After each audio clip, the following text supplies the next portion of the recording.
예, 민주당 관련된 소식입니다. 자, 요즘에 민주당 이재명 대표가 좀 달라졌다. 좋게 말하면 실용주의적으로 바뀌어가고 있다라고 주장하고 있지만 또 국민의힘에선 에이, 살짝 또 거짓말하는 거다라고 또 지금 반문을 하고 있습니다. 자, 민주당 내에 또 다른 대선 주자, 칼의 언어는 안 된다. 어떤 뜻일까요? 먼저 이재명 대표의 목소리 들어보시죠. 국민 여러분, 이념과 진영이 밥 먹여주지 않습니다. 검든 희든 지만 잘 잡으면 좋은 고양이 아니겠습니까? 탈이념, 탈진영, 현실적 실용주의가 위기 극복과 성장 발전의 동력입니다. 새로운 성장이 진정한 민주공화국 그리고 함께 사는 세상의 토대가 될 것입니다. 중국 사람들이 한국 싫다고 한국 물건을 사질 않습니다. 왜 중국을 집적거려요? 그냥 쎄쎄. 대만에도 쎄쎄. 이러면 되지. 뭐 자꾸 여기저기 집적거리고 무슨 양안 문제 우리가 왜 개입합니까? 예, 정 변호사님. 네네. 어떻습니까? 지금 많은 국민들이 이재명 대표에 대해서 어쨌든 대선 주자로선 선두를 달리고 있습니다만 불안한 이유들이 여러 가지가 있잖아요. 거기에 대해서 어쨌든 이재명 대표는 최근에 많이 노선을 좀 바꾸려고 하는 듯한 모습을 보이고 있습니다. 자, 어떻게 판단하세요? 글쎄요, 제가 대학 다닌 게 80년대 중반이었거든요. 80년대 중반은 그야말로 이데올로기가 휩쓸었던 세상이었습니다. 그런데 그 이데올로기라고 하는 게 얼마나 허망한 것인지 80년대 대학을 다녔기 때문에 제가 뼈저리게 느끼고 있었는데 이데올로기에 따르면 어떻게 됩니까? 자본주의가 모순이 많고 그 자본주의의 모순을 완벽하게 극복하는 데가 어디다? 그게 공산주의다. 공산주의가 되면 어떻게 됩니까? 필요에 따라서 그 다 가져갈 수 있고요. 능력에 따라서 일하고 필요에 따라서 그 가져가면 되는 그런 이상적인 사회인데 현실은 어떻습니까? 중국에서 문화혁명이 일어났죠. 그다음에 소련 망하지 않았습니까?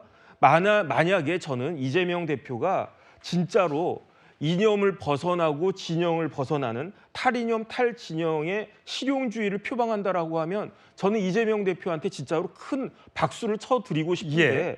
그런데 문제는 뭐냐면요. 이재명 대표의 본심을 알 수가 없다는 거예요. 이재명 대표가 말을 그냥 여반장, 손바닥 뒤집듯이 한두 번 바꾼 게 아니었기 때문에 이번에도 그냥 사람들 마음을 갖다가 현혹시키려고 저런 이야기를 갖다 하는 것인가 아니면 본인이 진짜로 아주 진지한 고민 끝에 저런 이야기를 갖다 하는 것인가 그것을 모르겠다라고 하는 게 가장 큰 문제가 아닌가 싶습니다. 예, 서정욱 변호사님. 어쨌든 이재명 대표를 지지하지 않는 분들은 그런 것 같아요. 여러 가지 중에 하나 이유가 너무 북한 또는 중국과 가까이 지내려고 하는 것 아니냐. 그래서 요즘에 트럼프 정부가 출범한 이후에는 한미동맹이 중요하다. 이렇게 얘기하는 게 이게 생각의 변화가 아니라 어떤 지금의 어떤 그 이재명 대표가 조금 궁지에 몰리고 좀 지지율이 오르지 않으니까 혹시 그 상황을 모면하기 위해서 그런 것 아니냐라고 국민의힘 지지층들에서 의심을 하는 건데 사실 요즘에 여러 가지 그 외신과의 인터뷰나 얘기하는 걸 보면 국민의힘에서 하는 연금개혁 그래 받자. 재난지원금 20원 원 그 내 포기할게. 추경하자. AI 지원금 우리가 늘려줄게. 라고 얘기하고 있단 말입니다. 그런 것까지 하나도 못 믿겠다는 거예요. 국민의힘은. 지금 이제 이재명 대표가 저는 말하고요. 행동이 일치하는 걸 본 적이 없어요. 과거를 보면 미래를 알잖아요. 옛날에 불체포특권 포기한다더니 행사했죠. 예. 그다음에 비례 위성전도 안 만든다더니 만들었잖아요. 예. 그다음에 박용진은 공천 걱정 안 하는 당 만든다더니 공천 배제했잖아요. 한 번도 일치한 적이 없어요. 지금 이재명 대표는 지금은 이게 그 흑묘, 백묘를 강조하는데 속은요. 저는 이게 마오쩌둥 겉은 등소평, 속은 모택동이라 봐요. 겉으로는 이게 덩샤오평의 흑묘, 백묘하면서 실용, 민생을 강조하는 것 같지만 실제 속마음은 마오쩌둥의 완전히 문화 대혁명처럼 개딸 전체주의로 간다. 짓고 나면. 그게 저는 이재명 대표의 실제 모습이 아닐까. 오히려 속은 모택동, 겉은 등소평. 이렇게 저는 분석합니다. 예. 서정욱 변호사의 개인적 의견이었다는 점 말씀을 드리면서 바로 반론할 기회를 강성필 부대변인께 드리겠습니다.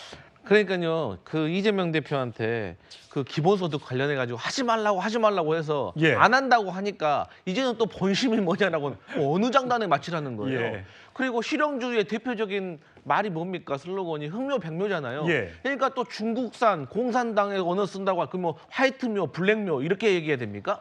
그리고 결국에는 카멜레온 정치라고 하는데 사실 정치인이 카멜레온 같아야 돼요. 자기 주장을 하다가도 민심과 좀 떨어진 것 같고 이게 아니다 싶으면 철수해야 되는 겁니다. 오히려 전광판 안 보고 고집불통 하는 게 더 안 좋은 거거든요. 그래서 결과적으로 이제 이재명 대표가 본인의 핵심 공약이었던 것까지 포기한 것은 이제는 좀 여당과 야당이 좀 얘기를 좀 해야 되는데 자꾸 이 뭐 민생 지원금과 가지고 빌미로 이것을 협상도 안 하려고 하니까 이거 포기한 거거든요. 그래서 이제는 정말 본심 그런 얘기 그만하시고 정말 여당과 야당이 좀 머리를 맞대고 민생을 챙기는 모습 국민들한테 좀 보여줬으면 좋겠습니다. 예, 오세훈 서울시장도 요즘에 부쩍 이 정치 현안에 관련된 발언을 하고 있는데, 자 이재명 대표가 하루 아침에 180도 바뀐 이거는 감옥에 가지 않기 위한 일념 외에는 없다라고 비판을 하고 있습니다. 당연히 민주당에서는 반발하겠죠.